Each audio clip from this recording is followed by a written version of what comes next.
Pourquoi son patron tenait-il tant à ce qu'elle ne s'occupe pas de ce foutu 18 mars? Et qu'est-ce qui s'était passé en 1978?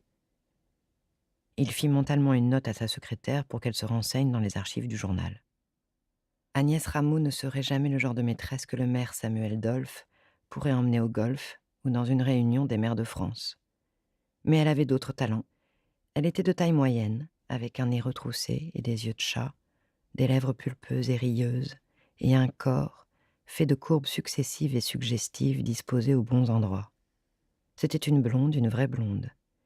Et le fin duvet qui se hérissait sur ses cuisses à certaines occasions était un objet de contemplation et d'excitation pour Samuel. À 33 ans, elle en paraissait 25. Elle ne fumait pas, ne buvait pas, était végétarienne, courait 5 kilomètres par jour et faisait de la danse. Elle tenait une boutique de soins du corps et du visage, dans une petite rue, la rue Sainte-Clotilde, qui serpentait entre les deux avenues principales partant de la place Jeanne d'Arc.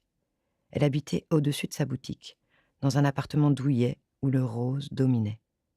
Mais aujourd'hui, c'était dans sa salle de soins privée, dans le très confortable fauteuil à rallonge, réservé aux clients les plus exigeants et adaptable à chaque morphologie, que Samuel Dolph était étendu en pantalon, pieds nus et bras de chemise.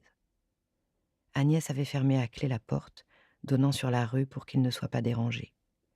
Samuel venait 2 fois par semaine, à l'heure du déjeuner, suivre des séances de soins corporels. Les galipettes étaient plutôt réservées aux soirées, quand il n'avait pas d'obligation mondaine, et pouvait soit rester chez sa jeune maîtresse, soit l'emmener à quelques kilomètres dans un des relais châteaux où il avait ses habitudes. Elle était penchée sur lui, dans sa blouse rose immaculée, et lui massait les joues et la mâchoire du bout des doigts, après les avoir enduites de crème régénérante à la vitamine C et à l'acide hyaluronique, alors qu'il promenait les siens sur ses cuisses nues.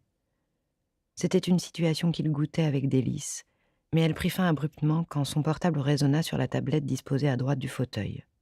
Le nom de sa femme, Anne, s'afficha au milieu de l'écran. Il porta l'appareil à son oreille. « Oui, chérie. Je te rappelle que tu dois passer me prendre pour la chapelle ardente. »« Ah oui, bien sûr. Tu avais oublié ?»« Non, bien sûr que non. Je suis en réunion. Je t'envoie la voiture et je te rejoins. »« Je ne veux pas entrer seule là-bas. De quoi aurais-je l'air ? » ?»« Ne t'inquiète pas, tu n'entreras pas seule dans la chapelle ardente. Je te rejoins avant. À tout à l'heure, chérie. » Il raccrocha et envoya un SMS à son chauffeur qui attendait un peu plus haut, place des Cordeliers. « La chapelle ardente, dit Agnès. Tu sais bien, là où sont entreposés les corps des victimes, on a décidé de leur rendre hommage. La presse est convoquée. Et pourquoi je pourrais pas venir, moi aussi, à la chapelle ardente ? Qu'est-ce que tu y ferais ? Bah, comme vous, je rendrais hommage aux pauvres gars qui se sont fait buter. Ne sois pas ridicule, c'est une cérémonie officielle. Et je n'ai pas assez de classe pour ta foutue cérémonie officielle ? Bon Dieu, il ne s'agit pas de ça, Agnès. Il se redressa. C'est mon travail de maire. Tu crois que ça m'amuse, ces conneries ? Le maire va avec sa femme saluer les dépouilles des victimes, c'est le protocole, point. Il n'y va pas avec son esthéticienne. J'emmerde ton protocole. Je ne suis pas ton esthéticienne, putain. Je suis la fille que tu baisses 3 fois par semaine sans préservatif. Samuel fit la grimace. Il n'aimait pas le tour que prenait la discussion, ni les termes qu'Agnès employait. Agnès, pourquoi tu ne m'emmènes jamais nulle part ? Tu as honte de moi ? D'abord, je t'emmène dans d'excellents hôtels. Ça me fait une belle jambe. On ne sort pas de la chambre. Non, je n'ai pas honte de toi, tu es très belle. N'importe lequel de mes amis donnerait tout pour qu'une femme comme toi tombe amoureuse de lui. Elle recula et le fixa, se demandant à quel point il se fichait d'elle. Mais il était imperturbable. Tu penses vraiment ce que tu dis ? Bien sûr, ma chérie, tu es magnifique. Tu es amoureux de moi ? Oui, bien sûr. Le bien sûr était de trop. Rien ne va de soi en ce qui concerne l'amour. Agnès le savait depuis toujours. Tu ne me trouves pas trop vieille ? Mais qu'est-ce que tu racontes ? Je sais que c'est ma jeunesse qui t'a plu, mais j'ai beaucoup changé en 3 ans. J'ai même 2 ou 3 cheveux blancs.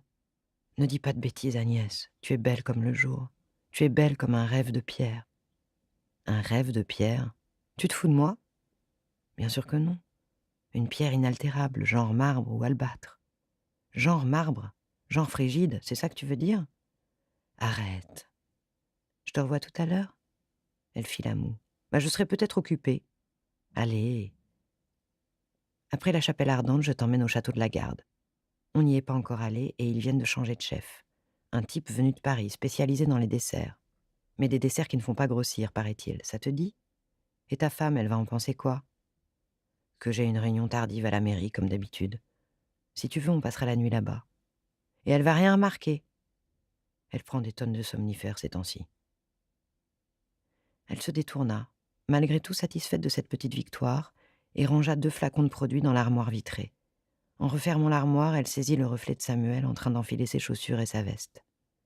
Un instant, elle eut le sentiment qu'il avait troqué son visage contre celui d'un mort, avec les yeux profondément enfoncés dans les orbites, le teint parcheminé, la peau affaissée et tirée, collant aux dents, transformant la bouche en rictus. Elle se sentit presque mal et se tourna vers lui d'un élan. Non, il avait l'air fatigué et il buvait trop. Ses yeux étaient un peu injectés de sang, mais il était encore bel homme, et les soins qu'elle venait de lui prodiguer lui avaient fait du bien. Alors d'où était venue cette vision perturbante? De l'éclairage? De la qualité du miroir? Pourquoi me regardes-tu comme ça, dit-il en lui prenant le menton dans les mains. Tu m'en veux encore? Non. Ah, tant mieux. Il sortit en lui donnant au passage une claque sur les fesses. C'était Kramer qui lui avait présenté la jeune femme, et il ne le regrettait pas, même si elle se montrait de plus en plus insolente ces derniers temps. Mais, comme disait la publicité, elle le valait bien. Agnès ferma les yeux et s'assit dans le fauteuil, rassemblant ses esprits. Elle ne se sentait pas dans son assiette. À 2 reprises dans sa vie, elle avait vu sur le visage de personnes qu'elle connaissait ce masque mortuaire. Sur le visage de la mère d'une copine, emportée par un cancer du sein 1 an plus tard, sur celui d'un ami de son père, disparu sans laisser de traces 3 mois après sa vision. On avait parlé d'accidents possibles, au cours d'une randonnée solitaire, et même de suicide ou de changement de vie. Elle était certaine qu'il était mort. Elle ne pensait pas avoir de pouvoir psychique particulier, mais elle faisait confiance à son intuition. Elle avait perçu quelque chose chez son amant. Quelque chose qui existait. Maladie physique, psychique. C'était la première fois qu'elle assistait au phénomène chez quelqu'un qui la touchait d'aussi près. Même si un abîme les séparait, même si jamais ils ne pourraient faire leur vie ensemble, c'était son amant. Et il était marqué. Cela ne faisait pour elle aucun doute.